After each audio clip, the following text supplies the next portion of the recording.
Yo le dije a mi secretaria que las entrevistas para este empleo se realizarían al día siguiente a las 6 de la mañana.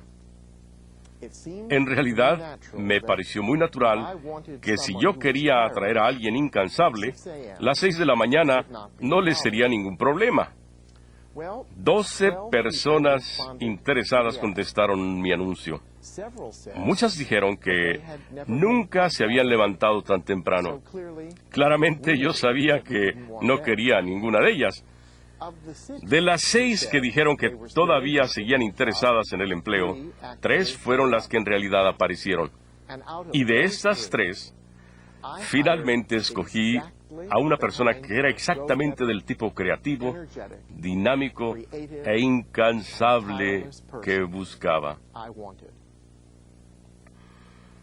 El tercer principio universal de éxito organizacional es que, como las organizaciones no se pueden mover en más de una dirección a la vez.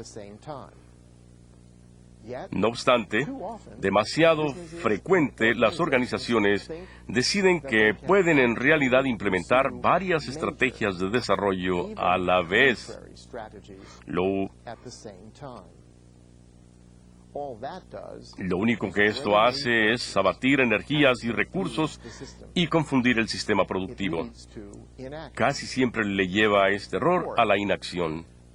Cuarto, como los órganos internos de un ser humano, todas las partes de una organización deben de estar en armonía.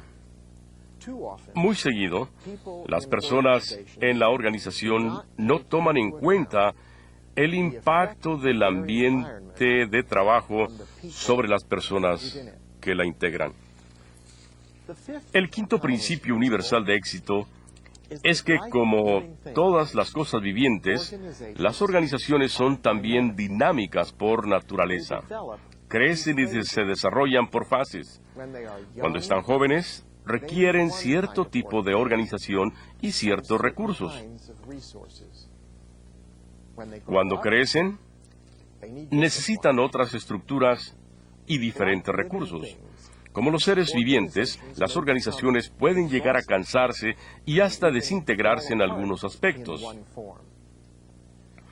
Una organización exitosa debe saber cómo mantenerse vibrante, adaptándose a medida que los factores internos y externos lo vayan requiriendo. Y no puede resistir el cambio. Debe abrazar el cambio, ya que el cambio es vida y éxito. El sexto principio universal es que, como cualquier persona madura, una organización exitosa debe, a final de cuentas, poder sostenerse por sí sola. No puede depender de otra para su éxito.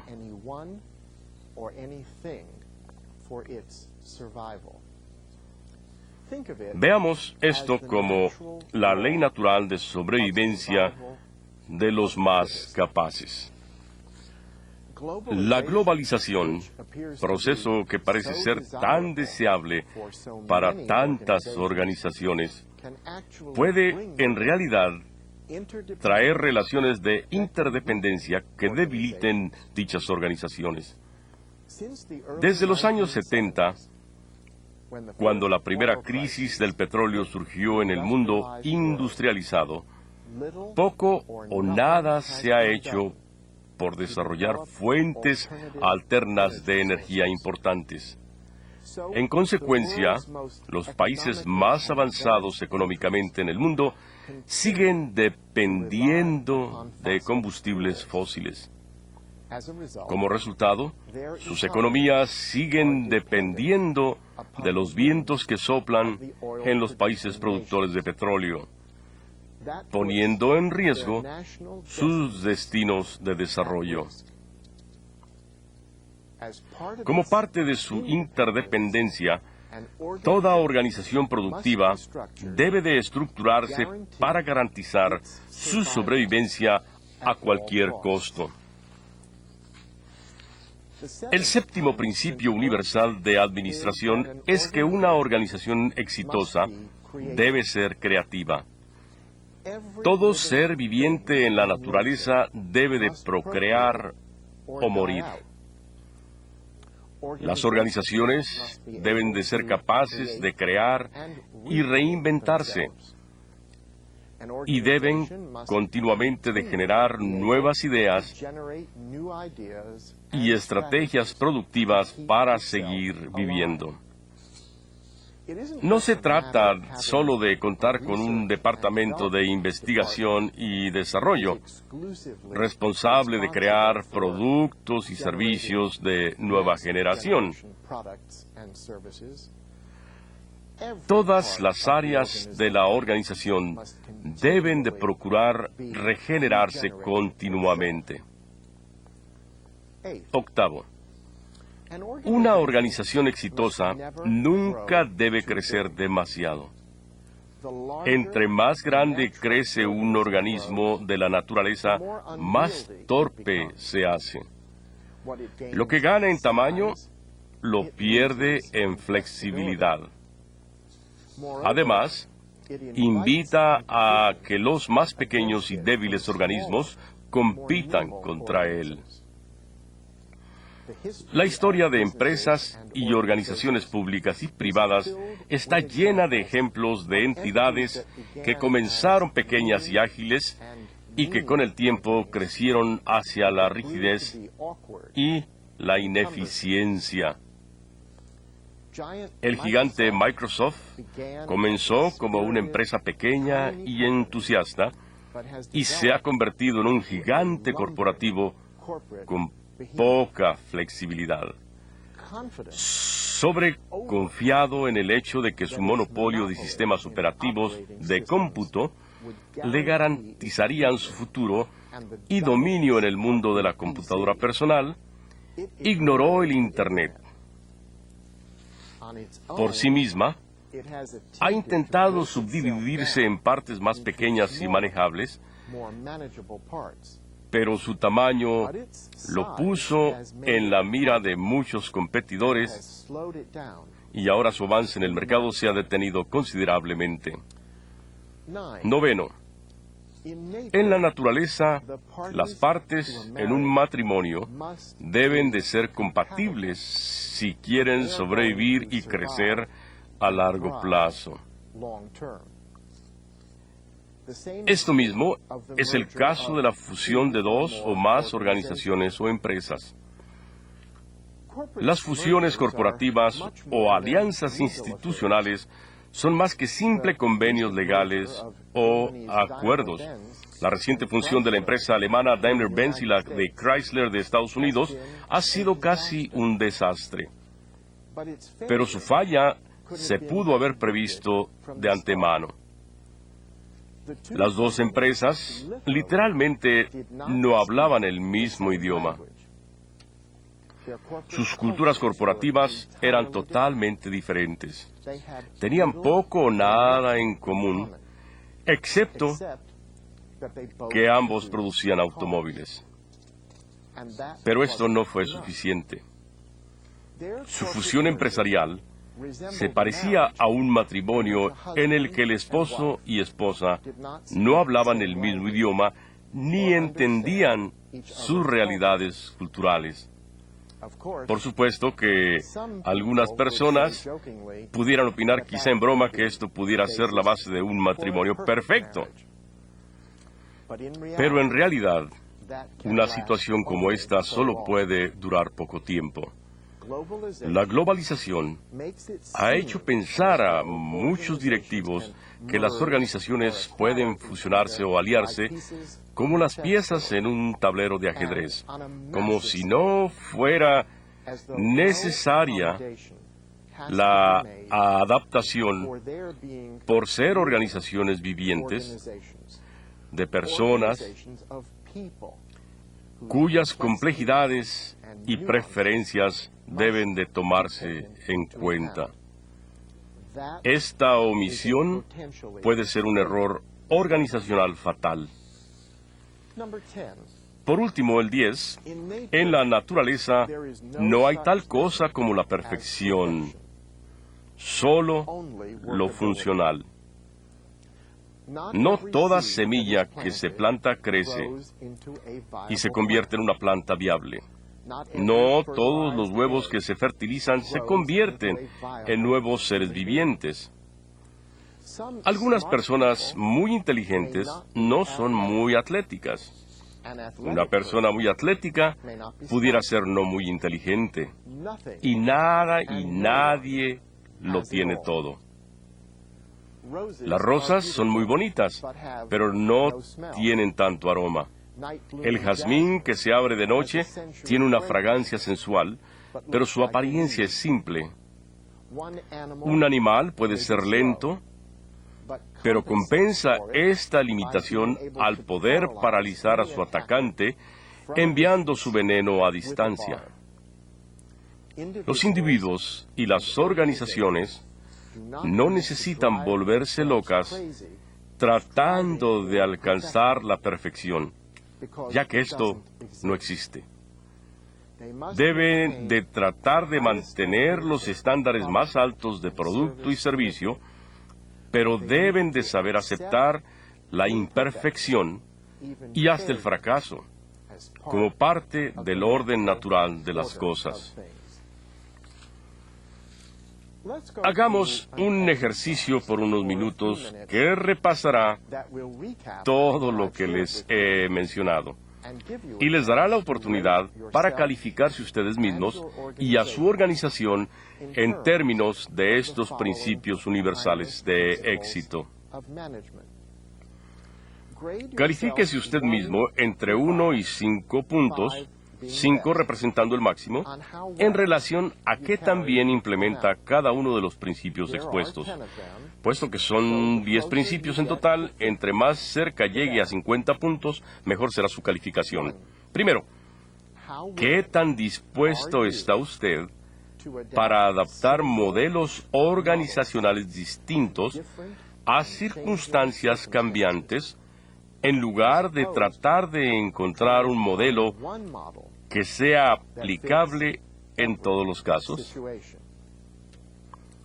Segundo, ¿qué tan conscientemente se esfuerza por desarrollar su organización alrededor de las fortalezas potenciales de su personal, en lugar de simplemente contratar a las personas por ya tener las destrezas específicas para cada puesto?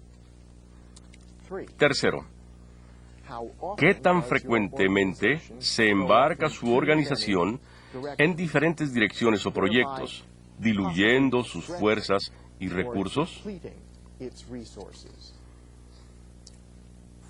Cuarto, ¿funciona su organización con armonía o existen luchas internas improductivas? Quinto, ¿es su organización en realidad dinámica, con capacidad de cambio? 6. ¿Es su organización verdaderamente independiente o la han debilitado sus alianzas con otras? 7. ¿Recompensa usted la creatividad en todos los lados? 8. ¿Se ha mantenido usted lo suficientemente pequeño para poder reaccionar y aprovechar las oportunidades que surgen? 9. Cuando usted fusiona o integra nuevos elementos a su cultura de trabajo, ¿puede usted lograr un matrimonio o sociedad enriquecedora? Y 10. ¿Busca usted lograr soluciones alcanzables y no expectativas irreales?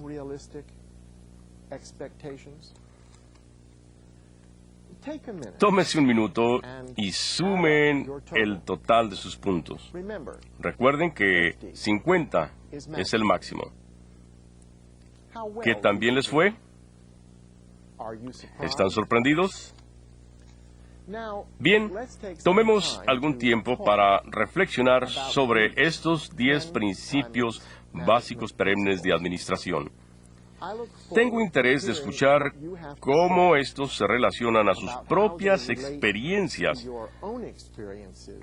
dentro de sus organizaciones, y si ustedes están convencidos, como yo lo estoy, que para ser más exitosos productivamente, nuestros principios organizacionales deben estar siempre basados en las leyes y comportamiento de los seres vivientes, particularmente en la naturaleza humana.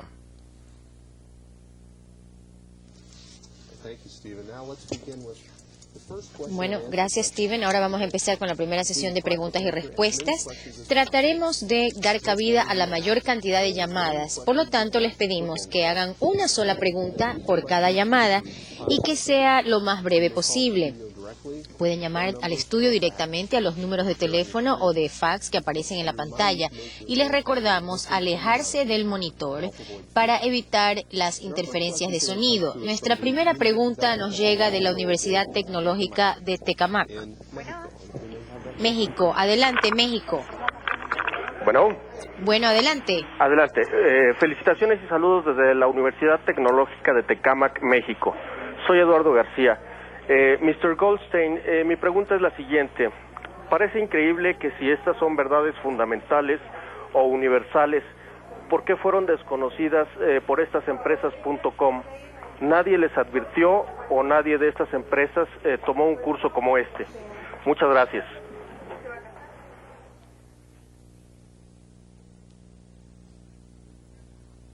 A similar one. Gracias por la pregunta y el comentario. Bueno, usted también puede ayudarme a contestar las preguntas, Dan. Bueno, el asunto que usted acaba de mencionar definitivamente es la pregunta más importante de todas. ¿Por qué motivo es que la gente ignora cosas que son obvias, universales, verdaderas y que tienen sentido común? Piense en usted mismo, por ejemplo, ¿cuántas veces en el día o quizás a la semana se ha dicho a sí mismo: no puedo creer que la persona que está haciendo esta tarea poco productiva o incluso tonta, no vio lo obvio? Bueno, esto nos lo decimos todo el tiempo, pero hay muchísimos motivos que son muy complejos y se relacionan con ciertas situaciones. Parte del problema es que en el campo de la inversión, por ejemplo, para tratar específicamente de las organizaciones.com, el campo de las inversiones, el intercambio de títulos y valores, es un mercado muy especulativo, impulsado por una locura, por una moda. A mediados del siglo XIX en Estados Unidos hubo la famosa fiebre del oro en California, y la gente venía de todas partes y buscaban convertirse en ricos de la noche a la mañana, tener un golpe de suerte. Hubo en Holanda un caso con los tulipanes y la especulación de los tulipanes, donde la gente pagaba grandes cantidades de dinero por los bulbos de las semillas, ¿no? Las plantitas de los tulipanes, para que luego cultivar tulipanes. Así que la gente hace cosas muy extrañas, puede hacer cosas locas para hasta cosas muy tontas. Pero en otros campos hay lo que se llama las realidades políticas. Piensen ustedes nuevamente cuán frecuentemente en una situación de gobierno o de organización en general, todo el mundo sabe cuál es la verdad. Todo el mundo realmente sabe lo que debe hacerse, pero debido a a intereses conflictivos, no se hace lo que se debe hacer o lo correcto. Yo lo que les digo a la gente es: sigamos observando y lo que sabemos que es verdadero y fundamental. Me parece a mí que esa pregunta se dirige especialmente a sus comentarios de la introducción acerca de que estos son principios que hay que aplicar desde ahora en adelante. Quizás la gente de las .com son personas muy jóvenes que no conocen estas verdades básicas fundamentales. La siguiente pregunta nos llega de Medellín, Colombia. Adelante. Buenos días. Nuestra pregunta es la siguiente. Es clara e innegable la importancia que el talento humano tiene en todas las organizaciones. Ahora bien, ¿cómo puede detectarse si los colaboradores experimentan habitualmente situaciones de éxito psicológico? Muchas gracias.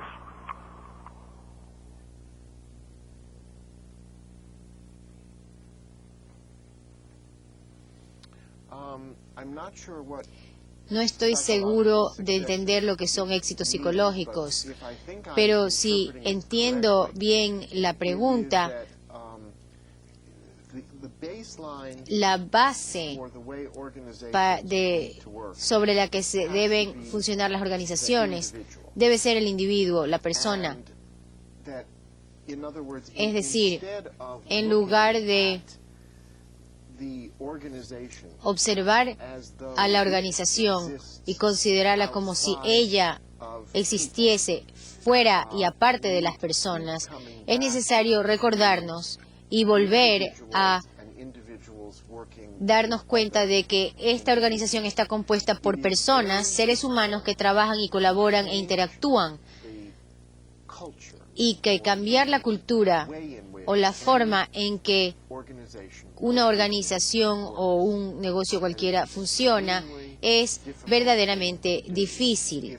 Si usted tiene alguien en la cúspide de la organización, y en la mayoría de los casos es así, y esa persona actúa de una manera autocrática o no es sensible a ciertos temas o situaciones, entonces tenemos una situación muy difícil.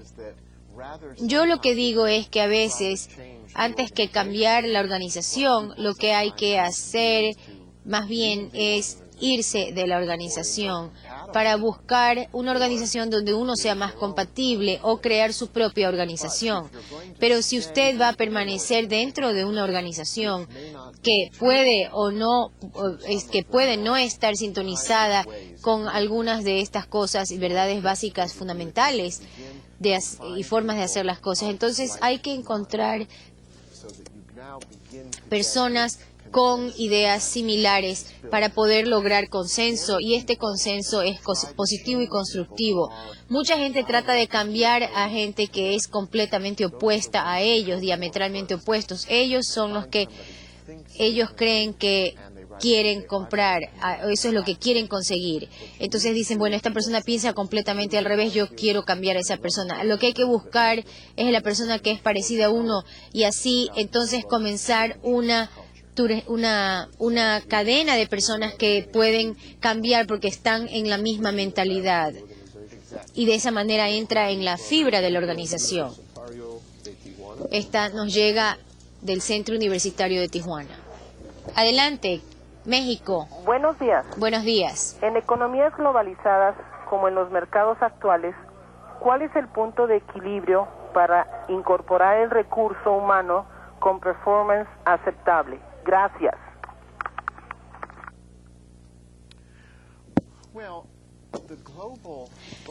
El enfoque global de las organizaciones crea dos situaciones potencialmente conflictivas. La primera es que las personas piensan que un tamaño es único y puede quedarle bien a todo el mundo. En cierto nivel, alguien puede quizás poner un sitio web, por ejemplo, en la Internet, y que ese sitio web, de alguna manera, va a llegar y va a convencer y va a poder hacer negocios con todo el mundo. Yo esto lo voy a mencionar en el próximo segmento, en la segunda parte de mi presentación, pero creo que lo importante también a nivel mundial es reconocer que las personas son personas en todas partes y que existe un hilo subyacente a todo el mundo, que supera y va más allá de todas las diferencias culturales o étnicas. Hay pocas cosas que nos separan, pero básicamente somos iguales, somos seres humanos. Las personas tienen festivales en ciertas épocas del año, hay personas que piensan de una manera o de otra, o las relaciones entre familias, o entre hombres y mujeres, o las horas de atención del negocio, o esas cosas que aparentemente nos hacen distintos, realmente ocultan el hecho, disfrazan el hecho de que todos somos iguales. La ciencia nos está demostrando cada vez más que, aunque no nos guste, todos somos iguales, con todas las diferencias aparentes. Incluso el código genético, los descubrimientos acerca del código genético humano nos ha dejado impactados de ver cuán pocos son los genes y que no hay grandes cantidades como se había imaginado, de tal manera que el secreto está en la multiplicidad de esta cuestión tan única. Así que la persona es la base.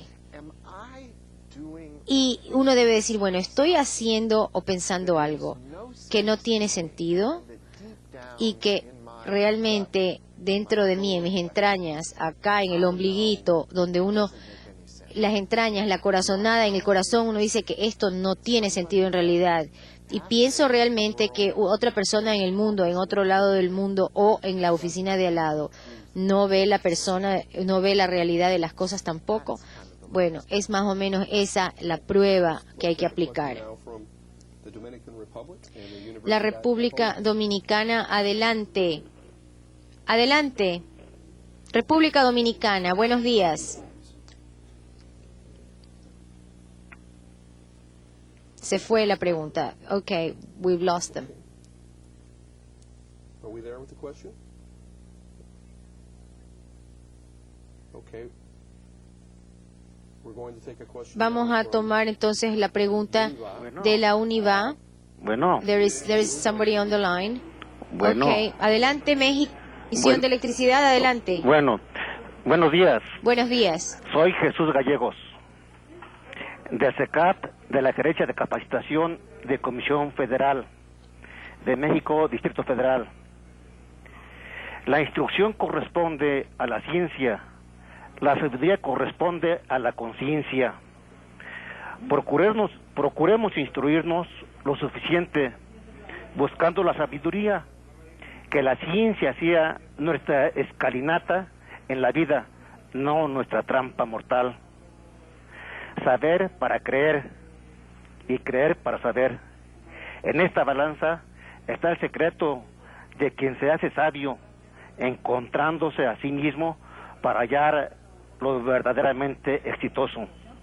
Señores exponentes, les felicito por su clara exposición y la pregunta consiste: con estos principios, para la organización en una empresa, ¿qué la rige? ¿La ciencia o la sabiduría? Muchas gracias.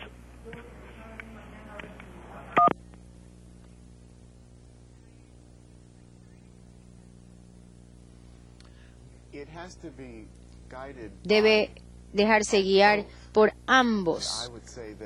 Yo diría que son dos ruedas del mismo carro, no existe una división,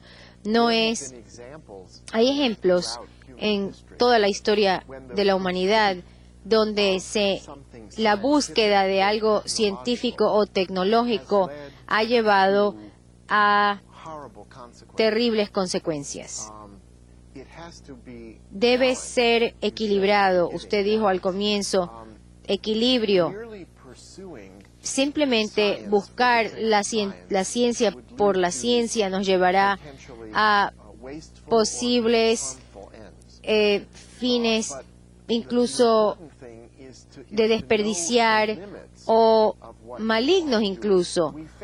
Nosotros ahora estamos encarando este tema en el campo de la biotecnología, donde hay y continuará habiendo un debate muy fuerte y muy acalorado sobre la clonación animal que nos lleva además al tema de la clonación del ser humano. Así que hay toda una serie de consideraciones éticas y esto será parte de las discusiones y del debate entre los profesionales médicos, políticos, entre las personas que representan las diversas religiones del mundo y una serie de elementos con los cuales vamos a estar debatiendo. Creo que el equilibrio entonces se ha alterado y creo que a veces destacamos demasiado los números, las cifras y lo que aparentemente es la tecnología y la máquina y pensamos que estos van a darnos las respuestas a las interrogantes en el mundo de los negocios.